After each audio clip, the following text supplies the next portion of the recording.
All right, I think we're rolling.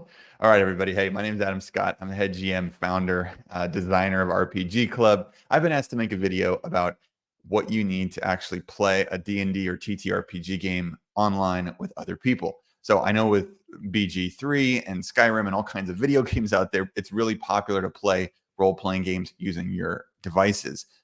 But those are video games. I'm getting questions every day from people saying, how do I actually play a tabletop game over the internet with other people?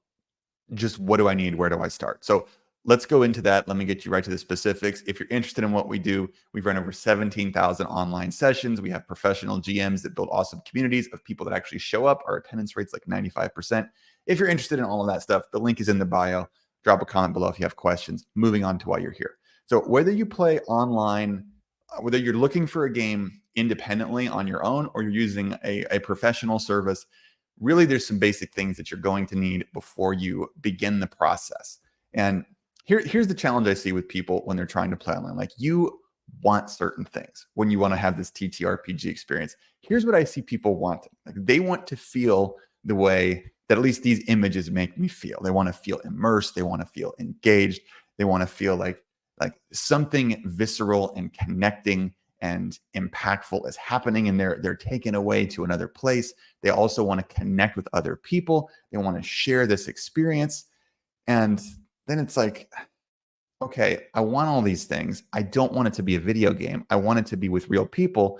So how do I do that over my computer? Because for now, the computer and the device has been identified with video game play. So here's the kind of the starting baseline for what you need to hopefully have those experiences so you can move in the right direction. Now, what you're going to need, basic requirement, is going to be a stable internet connection, and you're going to need some type of device. Typically, I recommend a laptop or a desktop. Those are going to be your most kind of best bets for consistent play. The benefit of playing online that we've seen from lots of players is it's convenient and it promotes reliability. So to make sure that happens, the things you need are the technology devices. But let me phrase it this way before I go into like, here's what you need, buy all this stuff, look at this. If you have a system in place where you can join a Zoom call, most likely you're in a position to where you can play a TTRPG online with other people. That's pretty much the baseline. You can, of course, upgrade your tech stack and have like do better, cooler stuff. But really, if you can, like if you can slap on a headset and you can put a camera in front of your face and get on a Zoom call, you're probably in shape to play online. But let's go through the specifics. So stable internet connection is really important. We recommend that, if at all possible, play with a hard line or make sure you have a good Wi-Fi network. A computer is also recommended. Tablets, we've seen players play with tablets. That could be a little bit challenging just because the screens can be small. Microphone is almost as important as a stable internet connection.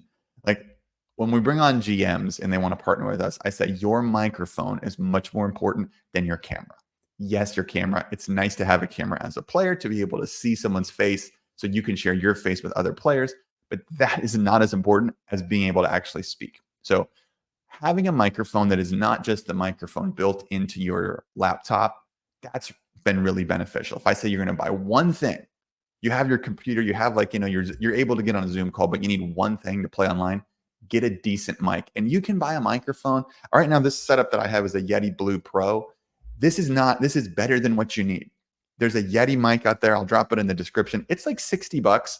It sounds almost like this. It's a Yeti Blue mic. It's a little smaller. I think it's called a Nano. But I'll drop the link below. And even that is not, that's like a really, really good microphone. If you just have a standard gaming headset with consistent audio, you're in good shape. So what else do you need? I would recommend headphones because that's going to allow you to hear people better, and it's going to create a sense of immersion. The really cool thing I like about online play, the thing that I makes it really fun for me, I think it's immersive, I think it's immersive for other players, is when you put the headphones on, when you log into, we'll talk about how to get on in a second, but when you log into the room with the other players, it's like you're right there. You're all right there. You're all looking at the same thing. There's typically no other distractions.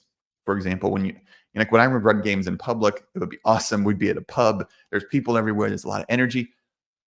But it's noisy as hell. And there's people everywhere having beverages, playing board games, talking and shouting. It's hard to even hear people across the table from you. But if you've got headphones and you've got a microphone, everyone is keyed in almost as if you're listening to movie audio, and then you're able to engage and respond. So we have had players tell us that the online experience, whether it's on your own or with RPG Club or some other professional service, it's a lot more like being engaged in a movie or audio drama or a podcast than it is just playing at the table with your friends, across the table physically. So I would really encourage that as something that you should take a look at in terms of what you need.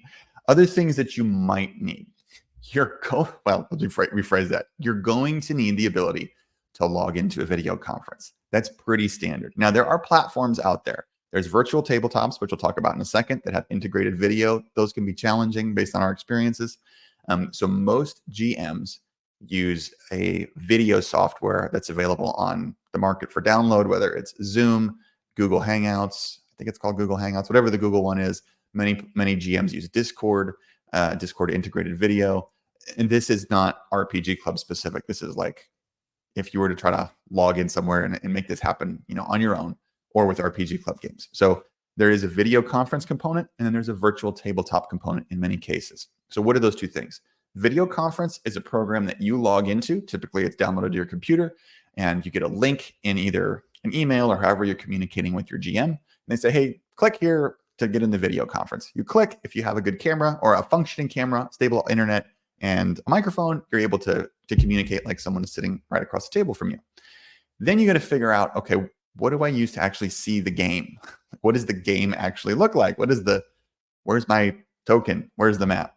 There's two different ways to approach this. Some GMs use what's called theater of the mind, where they use the integrated video chat and different backdrops heavily and rely more on the video conferencing and the audio channels to play together. That's great. Like, I have no preference. Like, both of these ways are going to be awesome. So I know GMs who run really successful games for players with that fashion. And then other GMs use the video conference to support interaction with audio and video. And then they also use a virtual tabletop where they have what would be the map in miniatures laid out in front of us. Here, I got it. Okay, you got your little sorceress moving across the map. Hey, what's going on? You don't have that when you're online. You don't have the physical piece. You have a digital token presented on the screen. That's called a virtual tabletop. There are many strong providers of these virtual tabletops out there. Here's the challenge and the opportunity. Virtual tabletops can add a wonderful experience when they're facilitated by a GM who knows what they're doing with the virtual tabletop. There is a learning curve with the program. There's a program called Roll20. There's a program called Fantasy Grounds. There's a program called Foundry VTT. There's a program called Owlbear Rodeo. These are all virtual tabletops that typically the game master facilitates more heavily than the players. So like the load is more on the GM to use the VTT effectively. And then the player logs into basically like logging into a chat room. They basically come into the virtual tabletop where the host has set up the experience. And there'll be a window, a browser screen open where the player yourself can come into the browser room, see what's presented on the virtual tabletop, and interact with it in some fashion. Now, here's the real big challenge. The ability to use a virtual tabletop effectively for it to add to the gameplay is directly related to the GM's ability to use it without hampering the flow of the story. So this is a shameless plug for RPG Club. Our GMs who use virtual tabletops, it is standard expectation that the virtual tabletop load falls almost 100% to them to manage it and facilitate it effectively. I'm sure there are other GMs out there that can do it quite well. That's awesome. I hope you find one. I hope it works. And when the GM takes on the responsibility of using the virtual tabletop effectively, and they just tell the players, hey, log in, and here's how you move your piece. And then you just tell me what you want to do, and I'll help. That's a much better experience for the player than having to learn a software system.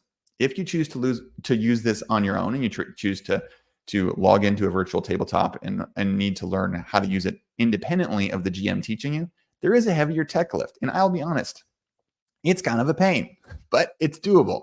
So the biggest obstacle for most players when playing online is not wanting to learn how the virtual tabletop works. And one of the benefits of having a professional GM is they say, hey, just show up, log in. I'll teach you the essentials, how to move your piece, how to figure it out. It takes about 5 or 10 minutes. As long as you can log in, which is typically just clicking a link or just opening a web page, you're in good shape. So that you can still find GMs out in the wild that will be happy to teach you, in general chat rooms, but it's a harder ask. So you got your video conference. You've got your audio channel, which is going to help. You've got your video if you choose to leave it on with the camera. I use a 1080p Logitech high definition 4K Brio webcam, but you don't need to. Like, you don't need to do that because you're just playing to have a good time. Many players I know use their integrated webcam on a laptop, or they buy a very inexpensive 720p HD webcam. I'll drop a couple options in the text below. But again, the webcam is not as important as audio, and the virtual tabletop is how you interact with the game pieces or the game map and the game board if your game is using that style of play. With the caveat that you might have some tech education to go through if the GM is not taking that on their shoulders to basically facilitate and teach you. How to do all that is beyond the scope of this video, but that's one of the decisions you'll have to make is, do I want to learn how Roll20 works? Do I want to learn how Foundry works? Do I want to learn how Fantasy Grounds works? Or do I want to just log into it and have someone show me how it works? It's truly up to you. So let me know what questions you have down below. We're trying to make some educational content on those how to do those things, but that'll be in a subsequent video. Okay, we're heading around the stretch. More things you might want to consider.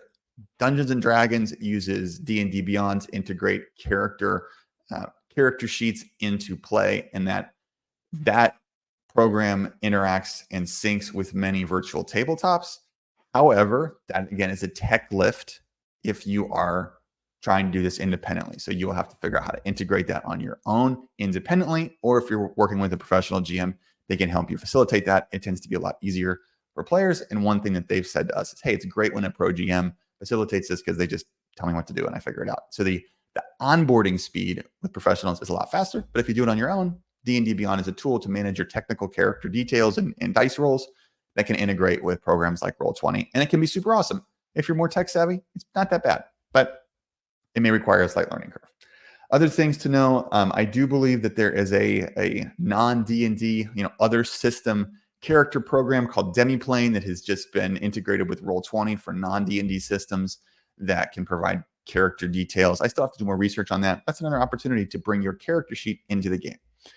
Other things you might want to think about is you may want to integrate tokens. You might want to integrate different images for your character. You might want to have customized dice apps. Like, all of this stuff you can create and modify as much as you want from a technical standpoint, but it's not essential to play. I'm going to be super direct here about, I built this company. This is not a flex. This is not like, hey, I'm awesome. I built this company through some miracle of PowerPoint slide shares with Zoom graphics drawn on PowerPoint slide shares of, like, here's a circle, that's your character. And then we rolled dice with a Google Dice sharing app on Google. That was where I started, especially running for kids. And the great thing is, it was quick, it was easy, and it improved rate of play. And we were all together on the audio and video channels, and they loved it. Somehow it all worked out. People had a really positive time. We've since improved our tech since then, but that's where it started, and people had a good time with it. So playing online requires a stable internet connection. I recommend a laptop or a desktop. It definitely need a strong audio channel. Having a nice webcam helps, but it's not essential. Turning your video on is a positive thing, but again, it's not required for most online games, although it does help create a sense of community. And the key benefit to playing online, what most people I know say, hey, I really like playing online, is when you decide it's online, when you're like, I'm going to play my story, it's like almost, to me, it's the closest thing to putting on a headset and saying, I'm going to watch a movie on Netflix. That's my favorite movie. Only I get to be involved. Because you put that headset on and you're like, boom, I'm here. I'm in the game. I've got my audio channel. I'm not paying attention to what else is going on. I've got my map. I've got my other players and friends and party members there on the audio channel. The dialogue starts to move. You also have private chats, which are very effective in programs like Zoom. So you can engage privately with people. They'll basically whisper back and forth. And there's minimal distractions, because if you have the headsets on and you're all together, very few people screw around online. It's typically a very engaging experience. And most of the time, what we see, at least in the professional space, is when the time of the session is toward the end, most of the time our GMs have to tell our players, like, okay, we really got to wrap this up or we're going to be here all night. And that, I think, is the feeling most players want. So that's what we feel is really, that's what's really been an unexpected awesome thing about online play. And if you have questions, if you need support, drop a link below. I really hope this has been helpful. I'm trying to provide as much access as I can to answer your questions. If you want to know what RPG Club does and you're like, hey, I want to sign up for a game, we'd love to help you. Our GMs are super busy. Most of them have waiting lists. We have one-shots all the time. We have campaigns that you can jump in. We're trying to make this as accessible as possible. Links in the profile up above. And I want to emphasize, we welcome everyone at our table, especially those who want to have a positive, supportive, team-focused experience. And we're really glad you're here. My name is Adam Scott for RPG Club. I can't wait to see you again. If this helped you, could you please like and subscribe, just because this helps us share this content with more people. And I will see you again next time.